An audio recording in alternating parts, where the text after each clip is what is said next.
Merhabalar, Gorgeous Örgü kanalıma hoş geldiniz sevgili dostlar. Bu videoda kış mevsimi hala devam ederken bizler de kışlık hırkalarımızı örüyoruz.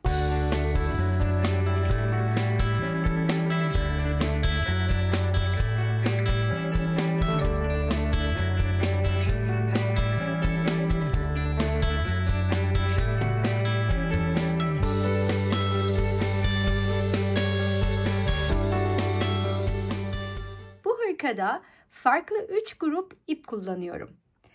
Zemin rengi olarak Nako Cotton Luxe'ün hemen şöyle göstermek isterim. 975-82'sini kullanırken Nako Vice'in 864-60'ını şu kısım, bakın parlak olan yerler gördüğünüz gibi şurada da var. Şurada da var. Nako Vice. Gazal Jeans'in 11.40'ını, o da şu antrasitimiz Gazal Jeans 11.40. Nako Paris'in şurada görmüş olduklarınız tüylü iplerimiz 48.62'sini. İç renklerde de Kartopu K727, K104 kullanıyorum. Alize'nin de 02 ve 36'sını. Bunları arattığınızda bu hırkada kullandığım renkleri bulacaksınız. Ve 3.25 milim tığ ile örüyorum. Çünkü Paris ve Vice'e 3.25 daha uygun düştü, bunu diyebilirim. Motiflerimin birleştirmeden ölçüsü 12 santim. Birleştirme kenarıyla ölçüsünü de söyleyecek olursam şöyle 13 diyebilirim. Videoya kısa bir ara. Sizlere katıl butonundan söz etmek istiyorum. Katıl butonuna tıklayarak oradaki seçeneklerden birini kendinize göre değerlendirip bana destek olabilirsiniz. Bütün katıl destekçilerime kucak dolusu sevgiler, teşekkürler. Toplamda 72 tane motif örmem gerekiyor. Şu şekilde 72 tane motifimin 6x5 30 tanesini arkada, 6x4 24 tanesini önde, 9+9 18 tanesini de kollarda kullanıyorum. Farklı bir birleştirme tekniği, aslında daha önce kullandık ama çok sık kullandığım bir birleştirme tekniği değil, onu uyguladım.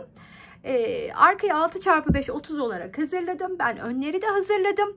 Şimdi kollardan birini hazırlarken 3x3 9 tane olmak üzere hem size göstereyim nasıl oluyor. Şöyle kol parçamız, bakın bu benim kol parçam. 3x3 9 tane, iki kenarını açık bıraktım. Bu kol parçasını birleştirmeyi gösterirken aynı zamanda birleştirme mantığını da anlatmış olacağım. Sizler böylelikle arka ve önleri birleştireceksiniz. Daha sonra o önleri sağa ve sola nasıl yerleştireceğimizi, kolu kol altına nasıl yerleştireceğimizi göstermeye çalışacağım. Motiflerim Gorgeous motifi. Artık bu motifin anlatımını videonun içine bırakmıyorum. Yapımını alt kısma bırakacağım ama çok yakında son haliyle nasıl örüyorsam bu motifi tabii ki biraz değişti. İlk fırsatta bunun da videosunu çekmeye çalışacağım. Öyleyse 9 tane motifi 3x3 olarak birleştirmeye başlayalım. Motiflerimi böyle 3x3 9 tane olarak önüme dizdim. Şimdi birleştirmeye beraberce başlayacağız. Bunun için de bir tane motifimi alacağım ve ilk olarak bir kenarını trabzanlarla örmeye başlayacağım. İlk olarak hemen motifleri önümden ileriye doğru kaldırıyorum. Şöyle biraz ileri atalım ki etrafını örerken daha rahat anlaşılsın. Ben şöyle bir tanesini alıyorum. Sonra sırayla devam edeceğim. Hemen köşesinden başlayacağız. Biraz kadrajımızı yakınlaştıralım. Ben burada ilmeğimi de çıkartayım. İlmeği çıkarttıktan sonra tığın üstüne ipimi alıyorum ve köşeyi elime aldım. Hemen köşenin içine 2 tane ikili trabzanımı öreceğim. Şunu da şöyle öne alalım. Tığımın üstüne alıp onu da ilmeğimle birlikte örüyorum. Köşeye 2 tane ördükten sonra trabzanlarımın tepesine birer tane ikili trabzan örmeye başlıyorum.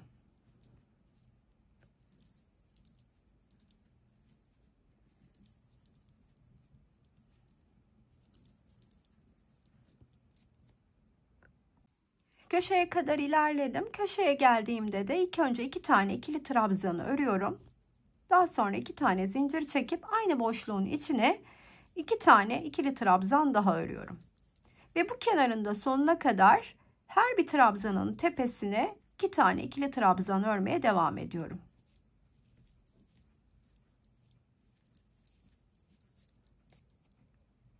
Köşeye geldiğimde de 2 tane ikili trabzanımı ördüm. 2 de zincirimi çekip hemen sıradaki motifi alıyorum.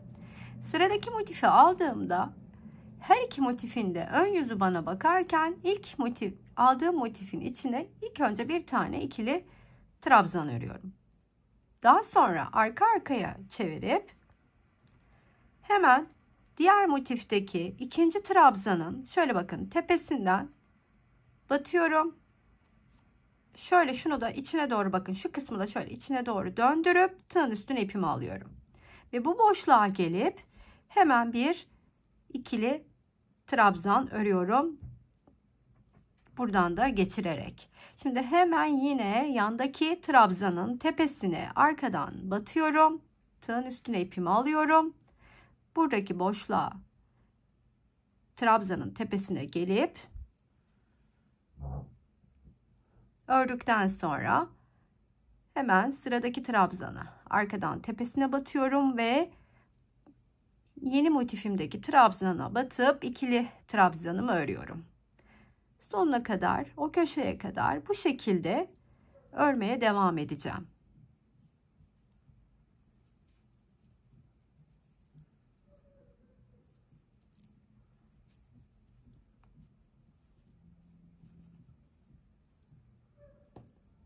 Sona doğru yaklaşıyorum. İstedim ki beraber burayı geçelim. Son trabzanım buradaki. Bakın bu köşenin içine gelen ilk trabzana batıyorum. Bu köşenin yine ilk trabzanını da bu şekilde örüyorum. Daha sonra hiç bunu arkaya batmayacağım. Batmadan sonuncu trabzanımı örüyorum. Son trabzana batmadan geldim.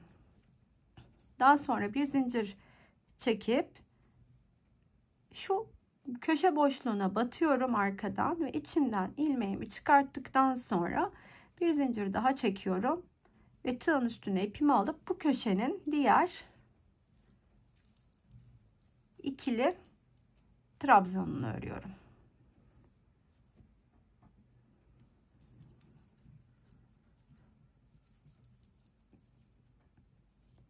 Bu kenarın sonuna kadar ilerliyorum. Burayı da öreceğim. Daha sonra bunu bunun üstüne eklediğim gibi sıradaki motifi alalım.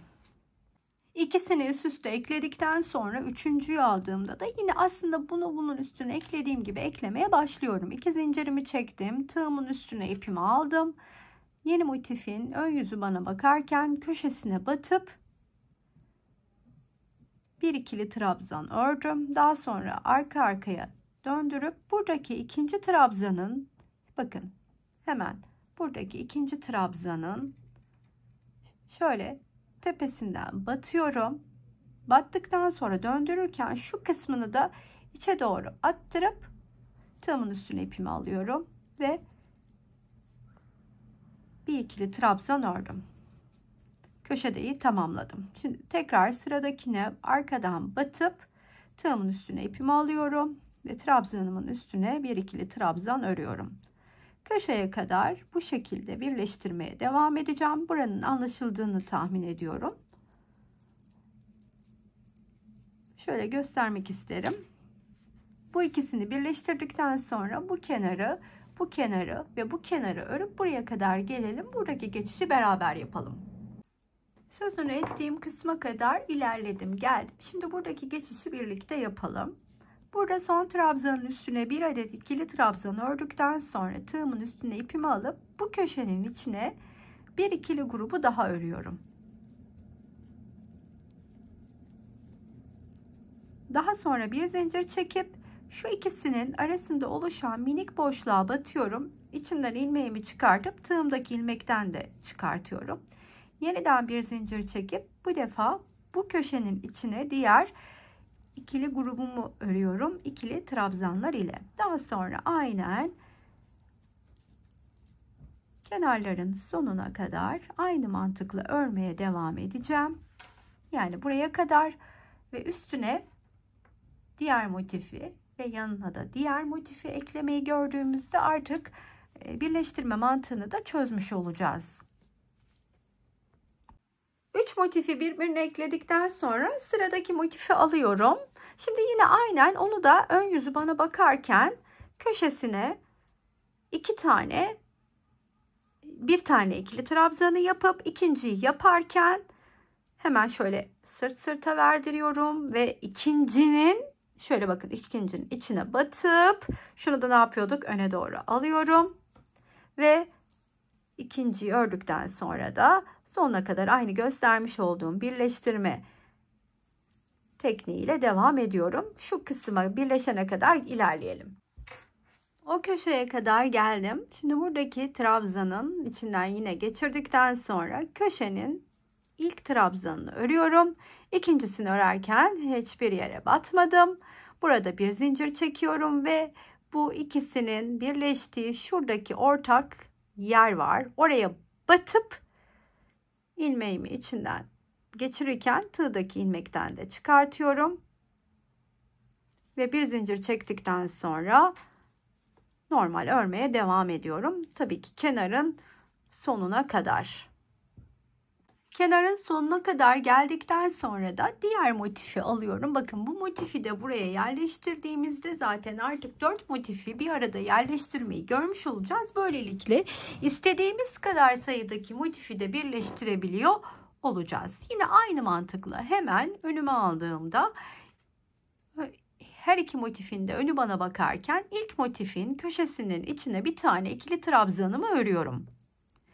Daha sonra sırt sırta verdirirken arkadaki motifin ikinci trabzanın içine batıp şu kısmı bakın yine şöyle içe alıyorum ve köşeye ikinci trabzanımı ördüm ve her bir trabzanı karşılıklı örerek birleştirmeye devam ediyorum. Ta ki 4 motifin şu birleştirme noktasına kadar ilerleyeyim. Buraya geldiğimde de yine aynen ilerliyorum birleştirmeye. Köşenin ilk trabzanını arkaya batarak birleştim. İkinci örerken birleşmiyorum. Bir zincir çekiyorum ve burada 3 motifin tam olarak ortasına batıp içinden ilmeğimi çıkarttıktan sonra yalnız telleri ayrıldı, kaçırdım. Şimdi bir kez daha hemen içinden geçirdikten sonra bir zincir çekiyorum ve köşeye gelip bu defa artık bu iki kenarı da birleştirmem gerekiyor. Yani bu iki kenarı da buraya kadar birleştirip sonra burayı öreceğim ve bunları buraya yerleştirdiğim gibi bunu üçünün arasına, bu üçünün arasına da sıradaki motifimi yerleştiriyor olacağım. Şimdi sonuna kadar burada ilerliyorum. Buraya ilkini ördüm bakın.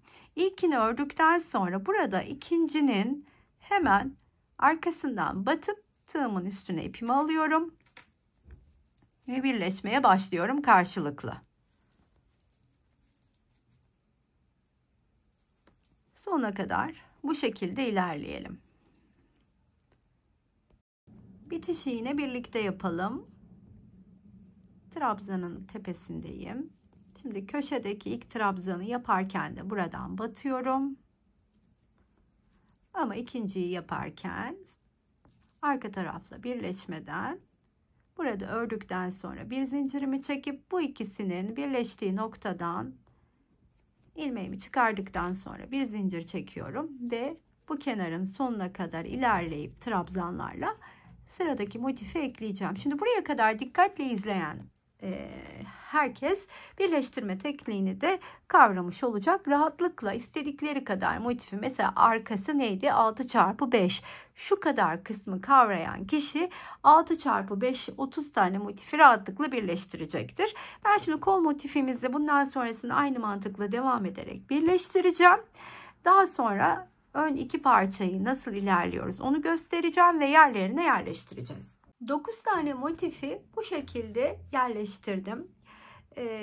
Şimdi bunun, eğer bu benim arka parçam olsaydı, yani atıyorum 6 çarpı 5 30 motifim olsaydı bu kenarını ve bu kenarını da örüp kesecektim. Yani buraya kadar ilerleyip göstermiş olduğum yöntemle kesip tamamlayacaktım. Şimdi bu parçaları kol evine yerleştireceğim için, bu benim kol parçam olduğu için iki tarafının da açık olmasına ihtiyacım var. Bir tarafını kol evine yerleştireceğim.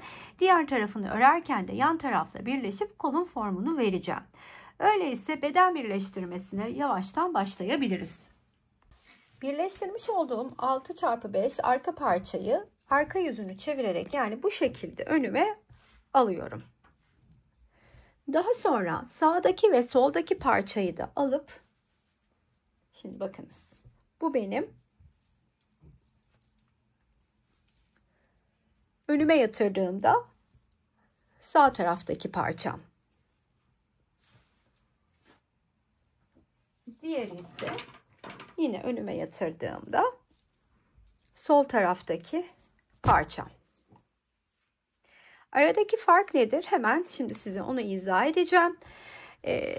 Bu sağ ve sol taraftaki 6x2 24 adet motifi birleştirmeye başlarken bu tarafta dikey bir birleştirme yapıyorum. Ne demek oluyor yani? İlk olarak bu motifimi alıyorum, bunu. Altına bunu, altına bunu, altına bunu, altına bunu ve bunu dikey bir şekilde 6 tane motifi yerleştiriyorum. Daha sonra bu kenarı yukarı çıkarak örüp bu taraftan yine başlıyorum aşağı doğru inmeye. Bu derken 6 tane motifi böylelikle yerleştirmiş oluyorum. Ve ben aşağıya geldiğimde bu kenarım açıkta kalıyor. Ve buradan yandan başlayarak bu parçayı, ön parçayı arka parçayla birleştirmiş oluyorum. Bu tarafta ise yatay birleştirme yapıyorum. Burada yukarıdan başlamıştım. Burada aşağıdan başlıyorum. Bunu alıyorum. İki kenarını böyle alıyorum. İki kenarını örüp yanına bunu alıyorum. Şöyle iki kenarını örüyorum. Ve hemen üstüne bunu alıyorum. Yani burada bunu bunun yanına derken üstünü geçip bunu üste, yanına bunu yatay devam ediyorum. Bu derken yukarı kadar devam ediyorum. Üst kenarım açıkta kalıyor ve kol evime de omuzdan buradan başlayıp kol evimi ilk oluşturuyorum. Burada aşağıdan başlayıp kol evine giderken buradan yukarıdan başlıyorum.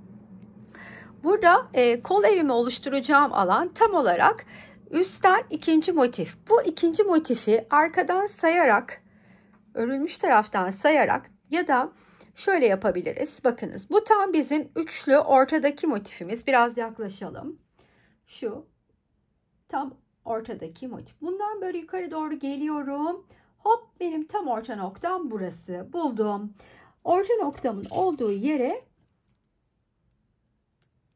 bir ilmek belirleyici takıyorum. Daha sonra ben buraya kadar, şuraya kadar birleşerek devam edeceğim. Buraya geldiğimde ise, şimdi buraya kadar birleşerek devam edeceğim. Buraya geldiğimde ise bu kısım kol evini oluşturacağım yer olacak. Bir motifin yarısını buraya ve yarısını buraya olmak üzere bu şekilde yerleştirme yapacağım. Şimdi ben bunu yukarıya doğru çekiyorum ve ne yapıyorum? Bu kenardan birleşmeye başlayacağım. O zaman sağ tarafımızla birleşmeye başlayabiliriz. Birleştirme zaten size göstermiş olduğum teknik gibi aynen. Burada bir zincir çekeceğim ve hemen karşıdaki köşe boşluğundan batıp ilmeğimi çıkartıp bir zincir çektikten sonra buraya geliyorum. İlkini bir birleştirme yapmaksızın ördükten sonra hemen burada, bakın bu değil bu, ikincinin arkadan şu şekilde içine batıp tığımın üstüne ip alıyorum. Köşeye gelip ilk trabzanımı örüyorum. Daha sonra aynı göstermiş olduğum teknikle karşılıklı iki kenarı birleştirmeye başlayalım. Ta ki şu kısma kadar. Şuraya geldiğimde de nasıl birleştirme yapacağımı sizlere göstereceğim. Buraya kadar ilerledim. Şimdi burada ilk boşluğa ikili trabzanımı ördüm. İkiliyi de ördükten sonra, ikinciyi de ördükten sonra bir zincir çekiyorum ve ilk olarak şu ikisinin ortasındaki boşluğa batıp aradan kaydırarak çıkarttıktan sonra tığdan çıkıyorum. Tığdan çıkıp karşıda iki motifin birleştiği orta noktaya batıp ilmeğimi içinden çıkarttıktan sonra bir zincir çekiyorum ve buraya gelip önce bir ikili trabzan, daha sonra arka ile birleşmeye başlayarak ikinci trabzanımı örüyorum ve kol evine kadar aynı mantıkla da birleşmeye devam edelim.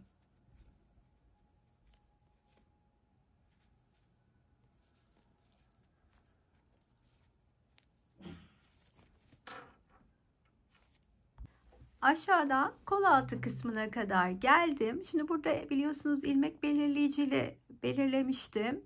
Tam olarak o noktaya geldiğimde burada son birleştirmeyi de yapıyorum. Ve artık karşı ile birleşmeden trabzanlarımı omuz kısmına kadar dümdüz örmeye devam ediyorum.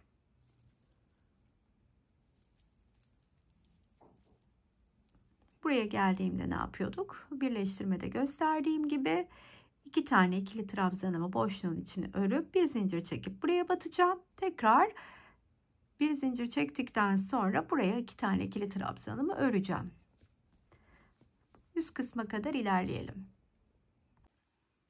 Yukarıya kadar geldim. Şimdi artık üst kısımla, şimdi bakın buraya bir taneyi ördüm.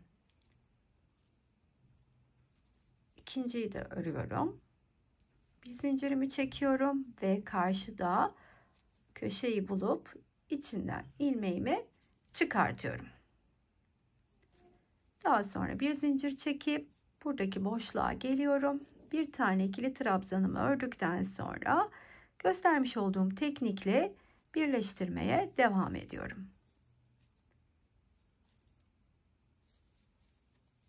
Şimdi kol evini nasıl oluşturduk göstermek istiyorum size yeniden.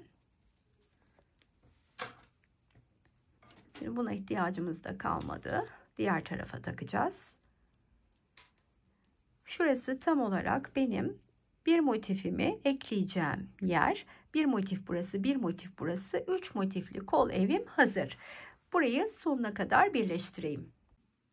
Köşedeki ilk trabzana geldim. Daha sonra ikinciyi arka ile birleşmeden örüp bir zincir çekiyorum. Çektiğim bu zinciri önce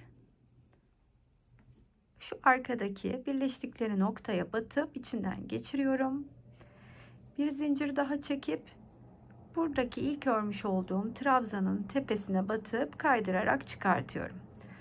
Daha sonrasında da kitleyerek ipimi keseceğim ve bir tarafı birleştirme işlemini tamamlamış olduk.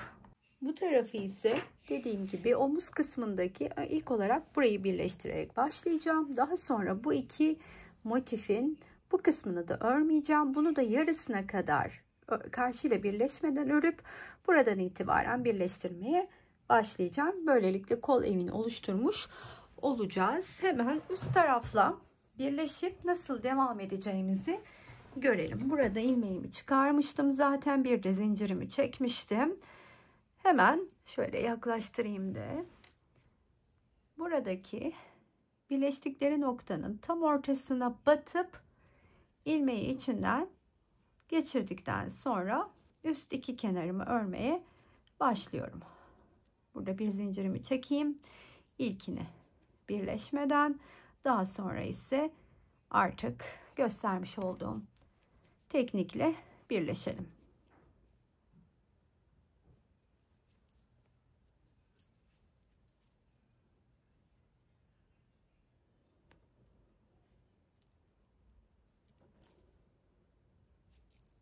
Omuzdaki iki motifi birleştikten sonra şimdi kol evine doğru dönüyoruz. Yani burası. Burada da arkada biliyorsunuz yine aynı şekilde diğer taraftaki gibi burada da tam orta yeri buldum.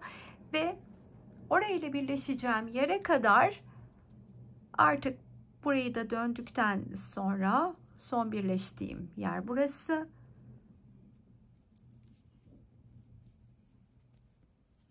bir zincir çekip köşedeki boşluktan ilmeğimi çıkartıp bir zincir de burada çekiyorum ve diğer motifin ortasına kadar hiçbir birleştirme yapmaksızın örmeye devam edelim.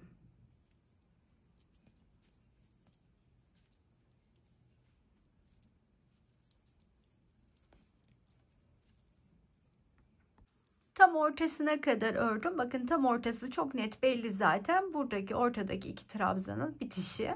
Şimdi ne yapıyorum? Burada ilmek belirleyicimi de takmıştım tam olduğu yere. Buradan itibaren artık karşılıklı birleşmeye başlıyorum. Nereye takacağım bunu? Tabii ki bakın şu kısma ilk olarak battım. Ve buradan itibaren artık karşılıklı başladığım noktaya kadar birleşmeye devam ediyorum. Bunu buradan çıkartırsam daha rahat öreceğim.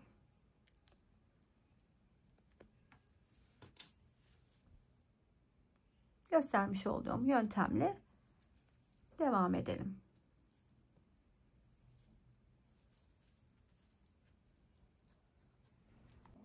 Yan tarafı birleştirip geldikten sonra burada köşeye kadar da örmeye devam ettim ve hemen birleşiyorum. Burayla başladığım noktayla boşluğun içine 2 tane ikili trabzanımı örüp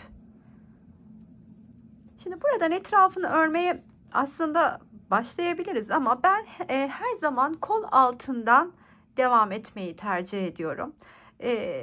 Şimdi göstereceğim size tam olarak neresi olduğunu. Şurayı keselim. Şu ikinci motifin yan kısmı bakınız tam olarak böyle kol altına denk gelir. Buradan gelen kısımdan etrafını örmeye başlıyorum. Normalde son zamanlarda trabzanlarımı biliyorsunuz hep bir sık iğne üstüne örüyorum ama onu ben genelde bu bitişler eğer zemin rengiyle değilse zemin renginde bağlantıyı kurmak için bir sık iğne ile başlıyorum. Ama şimdi burada aynı renkle devam edeceğim için hiç sık iğne yapmadan trabzanlarımı örmeye başlayacağım. Bir sıra trabzan ördükten sonra etrafının lastik örümüne geçeceğiz. Şimdi şuradan göstermek istiyorum. Bu köşeye gelip bir tane ikili trabzanımı öreceğim. Şurayı tam istediğim gibi yakalayamadım. Daha sonra şu ikisinin kesiştiği yere de ortak noktaya da batacağım. Bir tane öreceğim. Sonra bir tane buraya öreceğim. Buradaki geçişleri hep böyle yapacağım. Bir bu boşluğa, bir bu boşluğa, bir tam ortaya derken bütün ikili trabzanların tepesine öreceğim. Köşeye kadar devam edelim. Köşeye gelirken de buradaki geçişi de birlikte yapalım istedim. Köşenin içine ilk önce 2 tane ikili trabzanımı örüyorum. Daha sonra ortaya 2 tane zincir çekip aynı boşluğun içine 2 tane daha ikili trabzanımı örüyorum. Daha sonra trabzanlarımın tepesine ikili trabzanlarımı örmeye devam ediyorum. Ensedeki yapacağımız işleme kadar devam edelim. Ense kısmına geldiğimizde bakın tam olarak şöyle bir ensede geçiş göreceğiz. Buraya doğru yaklaşırken de son trabzanın üstünü ördükten sonra bir tane bu köşenin içine örüyorum. Bir tane yine burada orta noktaya batıp örüyorum. Bir tane de bu köşeyi örüyorum. Ve devam ediyorum. Diğer köşedeki geçişe kadar, yani şuraya kadar. Orada da zaten aynısını yapacağız. Şöyle göstereyim. Buradaki geçişle birlikte yapalım. Yine aynı şekilde bu köşenin içine bir tane ikili trabzan, bir tane yine birleştikleri yere batıp bir ikili trabzan örüyorum. Ortasına batmak istiyorum ama tam olarak.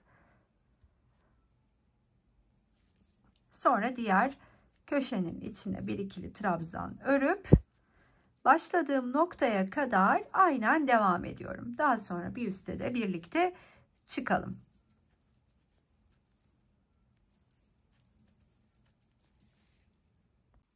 lastik sırasının ikinci kısmına geçerken aslında lastik örmeye gerçek anlamda başlayacağız. Nasıl mı yapıyorum ben? Şöyle, burada ilk örmüş olduğum trabzan var biliyorsunuz. Onun tepesine kaydırarak geliyorum.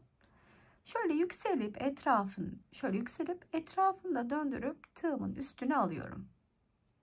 Daha sonra şu üstüne batmış olduğum trabzanımı öne alarak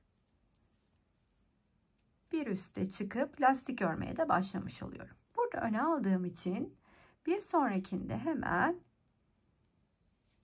arkaya alıyorum. Yani aslında sırasıyla trabzanlarımı bir öne, daha sonra arkaya alarak aynı mantıkla örmeye devam ediyorum. Köşeye kadar bu şekilde devam edelim. Köşedeki geçişimizi de nasıl yaptığımı göstereyim.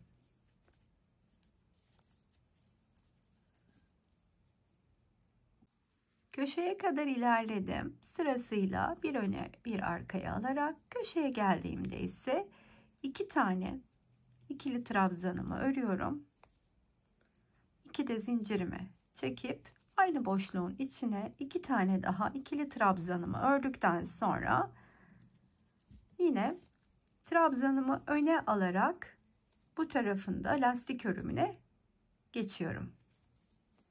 Enseye kadar da devam edelim. Aslında enseye de geldiğimde yapacağım işlem aynı. Sırasına göre trabzanları öne ve arkaya alarak devam edeceğim ama yine de orayı da birlikte geçelim. Daha sonra aynı mantıkla hiç fark etmeksizin lastik sıramızı dilediğimiz kalınlıkta örebiliriz. Son sırasında yaptığım işlemi de yine sizlerle paylaşacağım.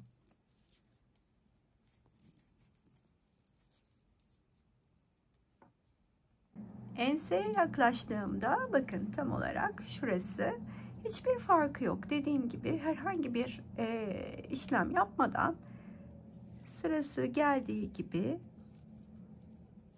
öne ve arkaya alarak örmeye devam ediyorum.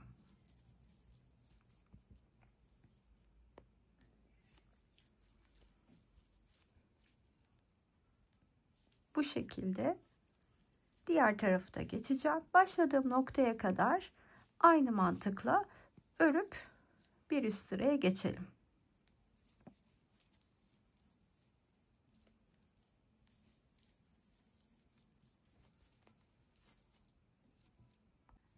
İkinci sıramızın da sonuna yaklaşırken bir üste beraber çıkalım istedim.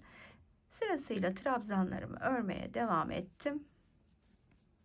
Ve burada ilk örmüş olduğum trabzanın tepesine kaydırarak geliyorum. Hemen bulunduğum noktada yükselip ilmeğimi tığımın üstüne aldıktan sonra altımdaki trabzanı öne alıyorum. Çünkü öne örerek başlamıştım. Öne alıp örerek.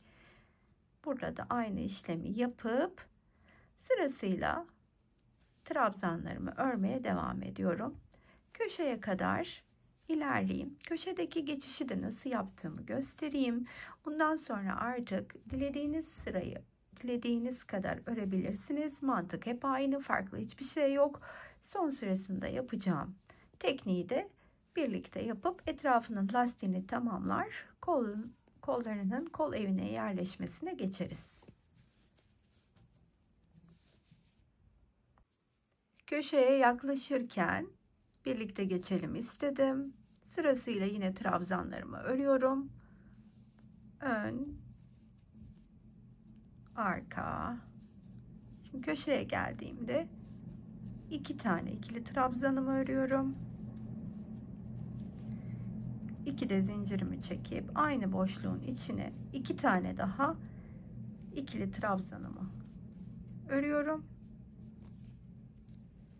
Ve trabzanımı öne alarak ilk trabzanı öne alarak başlıyorum. Diğer trabzanımı arka, ön mantıkla devam edeceğim. Şimdi burada dilerseniz burasında eğer ördüğünüz vakit çok fazla potluk yapıyorsa ikişer tane trabzanla değil tek trabzanla da ilerleyebilirsiniz. Hani kimisinin şu şekilde bir potluk yapıyor, düzgün düşmeyebiliyor. Bu elinizi ayarlamanıza bağlı. Lastik yapımı videomda onu da gösterdim. Dilerseniz ona da bir göz atabilirsiniz. Şimdi bu şekilde artık son sırada yapacağımız işleme kadar istediğiniz kalınlıkta lastiğinizi tamamlayın. Ben geldiğimde kaç sıra ördüğümü sizlere söyleyeceğim. Lastiği 5 sırada tamamlamaya karar verdim. Artık kaçıncı sırada tamamlamaya karar verdinizse 3 olur, 4 olur, 5 olur, 6 olur. Siz kaç sıra örmek istiyorsanız, artık o benim sonuncu sıram diyorsanız, köşeye geldiğimizde şöyle işlem yapıyoruz.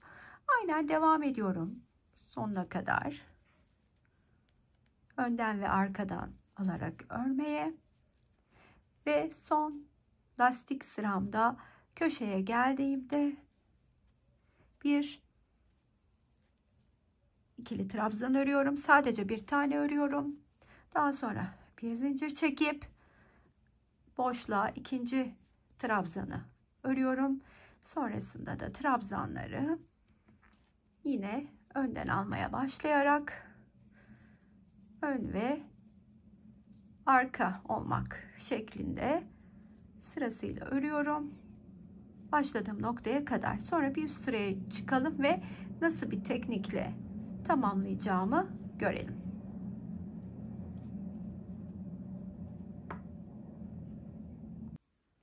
Lastik sırasını artık tamamlarken üste çıktığımızda kaydırma yöntemini kullanarak bitireceğim. Ama istedim ki beraber tamamlayalım sonunu. Aynen ilerleyerek devam ediyorum.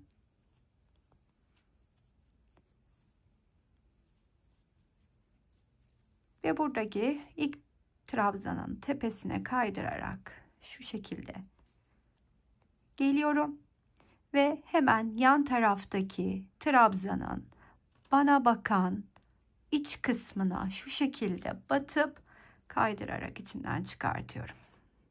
Bu sıram bu şekilde devam edecek. Köşeyi nasıl geçeceğimi bir tek göstereceğim. Geri kalan her trabzanın üstüne aynı mantığı uygulayacağım. Şöyle göstereyim. Köşeye kadar da ilerleyelim.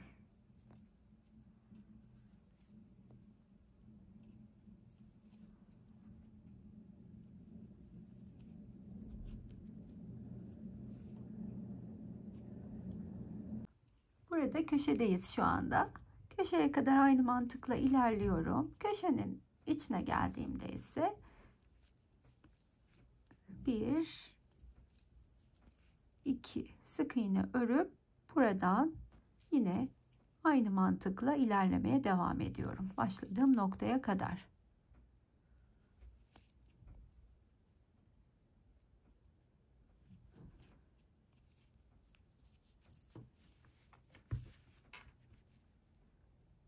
Hırkamın etrafını 5 sıra lastik, bir sırada kaydırma tekniğiyle ördükten sonra tamamladım. Kolun birini de burada kol evime yerleştirdim. Bakın zaten aynı önceden gösterdiğim gibi yarısı burada, yarısı burada. Kol evine yerleştirdim. Kol ağzında sadece bir sıra trabzan lastikle ve kaydırmayla tamamlıyoruz. Çünkü kol bu şekilde istendi. Bileğe oturtturma istenmedi. Siz tabii ki isterseniz bileğe oturtabilirsiniz. Şimdi hemen ben kol evini önüme alacağım ve birlikte kol evine kol parçamızı yerleştirmeye başlayacağız. Bunun için 9 tane motifimi 3x3 olarak birleştirdim. Birlikte de birleştirdik. İki tarafı açık biliyorsunuz. Hemen açık olan bir tarafını alıyorum. Yarısını bir tarafa, yarısını bir tarafa yerleştireceğimiz, bunu buraya tam olarak yerleştireceğim. Bu motifi yarısına kadar buraya, yarısından sonra da arka tarafa yerleştiriyor olacağım. Hemen birlikte yerine yerleştirip başlayalım örmeye. Burada bir zincir çekiyorum. Şöyle kadrajı da yakınlaştırayım.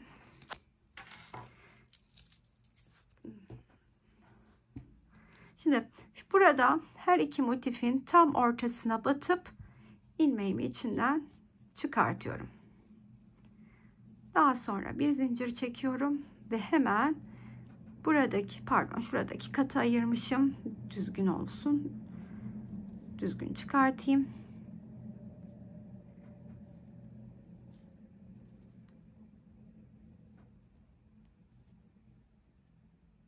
Kaçırmadan.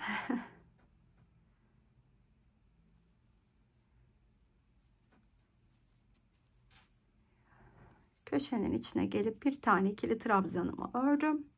Şimdi tığdan çıkmadan hemen karşı motifteki ikinci trabzanın şöyle içinden batıyorum ve ipi tığımın üstüne alıp köşenin diğer ikincisini örüyorum.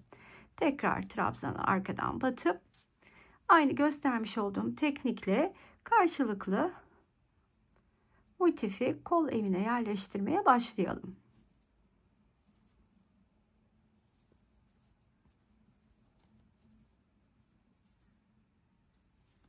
Aşağıya kadar ilerliyorum. Bu ilk motifi yerleştirdim. Bu yarıma geçerken de birlikte örelim istedim. Şimdi köşedeyim.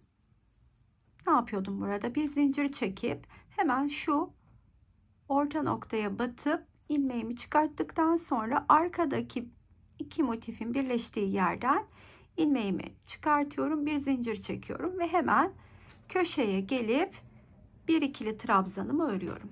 Daha sonra hemen arkadaki ikinci trabzanın içinden tığımı batırıp tığımın üstüne ip alıp köşedeki diğer ikili trabzanı örüp karşılıklı birleştirmeye devam ediyorum.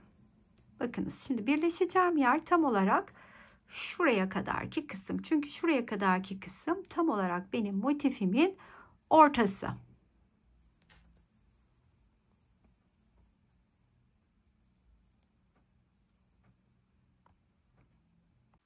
Tam bakınız ortaya kadar yaklaştım. Sonuncu trabzanımı buraya örerken şimdi buna batıyorum.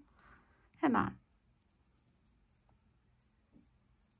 ördüm. Bu tarafla işim bitti. Şimdi döndürüp hemen diğer tarafla birleşmeye başlıyoruz. Bunun için de sıradaki batmam gereken bakın şuradaki ikinci yarının ilk trabzanı. Bu yarıyı da diğer tarafa kadar tamamlayacağım. Daha sonra öbür motifte karşılıklı birleştirdim mi motifler kol evine yerleşecek. Yan taraftan birleşerek kolu oluşturacağız. Başladığım noktaya kol altına yaklaşırken birlikte geçelim yan tarafa da istedim. Köşedeyim. Hemen köşenin diğer burada bir zincir çekip şimdi şurada ortada bir noktaya birleştikleri noktayı bulup batıyorum ve ilmeğimi içinden geçirdikten sonra bir zincir çekip kolu yandan birleştirmeye başlayacağız. Kol ağzına kadar birleşerek devam edeceğim. Şöyle hemen birlikte başlayalım. Bir zincir çekmiştim, köşeye geldim.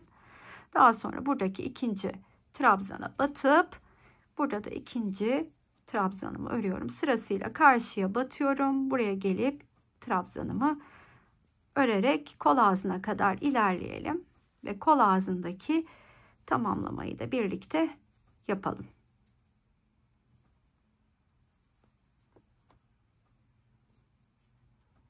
Kol ağzında sona doğru geldim artık. Şimdi ikinciyi de ördükten sonra köşeye burada bir zincir çekip arkadaki şu köşenin içinden ilmeğimi çıkartıp bir zincirle ilk trabzanın tepesine kaydırarak geliyorum ve doğrudan lastik örümüne başlayacağım. Bunun için de yükselip döndürüp tığın üstüne alıyorum ve bu ilk trabzanımı öne alacağım. Lastiğimi bu şekilde örerek başlıyorum. Öne aldım. Arkaya. Sırasıyla örüyorduk biliyorsunuz. Önde sıra. Tekrardan arkaya. Şu kısma gelene kadar aynı mantıkla ilerleyelim. Burada köşeye doğru, birleşme yerlerine doğru devam ederken yine sırasıyla örüyorum ama buraya geldiğimde ise şimdi buradaki köşenin içine bir tane ikili trabzanımı öreceğim ve doğrudan buradaki köşenin içine atlayıp yine ikili trabzanımı örüp yine başlıyorum önden örmeye. İşte kesiştikleri noktadaki yerdeki geçişte nasıl yaptığımı gösterdim. Şimdi başladığım noktaya kadar devam edelim. Daha sonrasında bir üst sırayı da aslında hırkanın etrafında nasıl yaptımsa öyle yapacağım ama yine de birlikte görelim de istiyorum.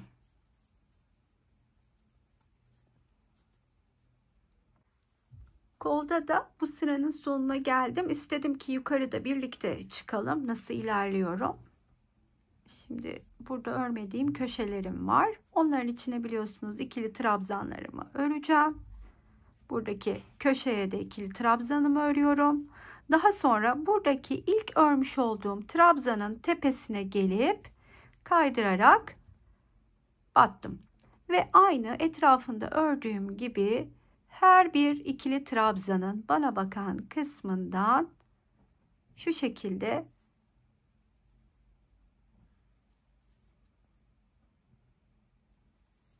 kaydırarak örmeye devam ediyorum. Başladığım noktaya kadar. Daha sonrasında da zaten hırkamızı tamamlamış olacağız. Beden ve ip bilgilerini veriyorum. Hırkamızı tamamladık. Çok sıcak tutacak, oldukça böyle tok bir hırka oldu. Onu belirtmek istiyorum. Tam sahibesinin istediği gibi hem yumuş yumuş hem de oldukça sıcak. Şöyle söyleyeyim, beden olarak 36'ya bir tık büyük olabilir. Ama 36'dan böyle salaş giymeyi seviyorsa uygundur. 44 bedene kadar rahatlıkla uyum sağlayacaktır. Şöyle söyleyeyim size, etrafı 120 santim. Hırkamın boyunu söylemem gerekirse de hemen onu da söylüyorum. 82 santimde hırkamın boyu. Hem uzun cana hem de geniş bir hırka oldu. Büyütmek zaten tahmininiz gibi çok kolay. Motifleri bir sıra fazla örebilirsiniz ya da arkayı yan yana 4 sıra çalışıp kol altına bir sıra motif yerleştirerek açtığımızda 10 motife ulaştırıp çok rahatlıkla hırkanızı büyütebilirsiniz. Toplamda zemin renginden 4 paket açtım. Şöyle göstereyim hemen. Şu kadar arttı. İçinden çektiğim için anlaşılmıyor olabilir ama yarısından fazla kullandım. Onu belirteyim. Diğer olan her renkten ise sadece bir paket açtım. Onu da belirtmiş olayım sizlere.